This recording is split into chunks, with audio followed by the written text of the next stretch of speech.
xibaar yu wér te wóor ca tàng ba abonnez-vous pour ngeen di mën di jot suñuy vidéo. daleen ak jàmm seen bi di Buzz 221G kii di Abdoulaye Seydou Sow di akub personnalité politique bu kenn dootu présenté ci réew mi di Sénégal di akub leader ci parti bi di APR nekk actuel maire bu Kaffrine deuxième adjointe au maire am bii di uyoo ci turu Aïssatou Ba ci ay jàppante yu tar yi daan jaar ci diggante ñoom seeni partisan ak partisan waa parti bii di Pastef foofu la jaaree daal di génn àdduna coow loolee nu mu demee moom mooy que ne ci le 2 novembre 2025 mi ñu daal di génn la kii di Abdoulaye Seydou Sow en tant que maire bu Kaffrine demee woon ngir daal di teewee ay inauguration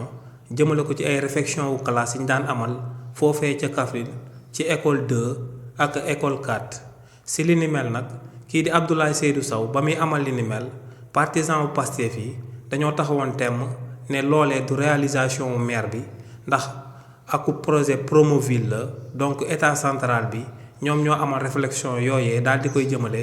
ci salle de classe école 2 ak école 4 te ñoom ne kii di Abdoulaye Seydou Sow en tant que maire amul droit daal di procéder jëmale ko ci inauguration salle de classe yooyee waaye état central moom moo ko war a daal di amal si jàppal baa yooyee nag la aku pour jàppante daal di juddu daal di bàyyeekoo ci partisan wu Abdoulaye Seydou Sow yi ak partisan wu Pastef yi ci xeex bu métti boobee di doon jaar ci diggante ñaari parti politique yooyee la amee akub brique bu daal di bàyyeekoo ci waa parti bii di Pastef daal di dal ci jëmm kii di Aïssata Diallo mi nga xam ne moom moo nekkoon deuxième adjointe au maire. li ni mel nag daa sababoon kookee di Aïssata Diallo amoon akub gaañu bu métti bañ jël ko daal di koy évacuer ci saa si daal di koy yóbbu ci hôpital Thierno Ibrahima Ndaw bu Kaffrine waaye nag blessure bi dafa garaawoon ba li ni mel daal di sabab ñu mujj koo daal di jël daal di koy transféré ci hôpital bu Touba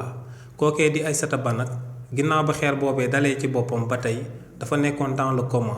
maanaam da doon nelaw tëw a yeewu te démb lañ soog a daal di déclaré que ne daal dina fay jaaree daal di génn àdduna. donc si le 2 novembre 2025 bi ñu daal di génn ci jàppante yu tar yi nga xam ne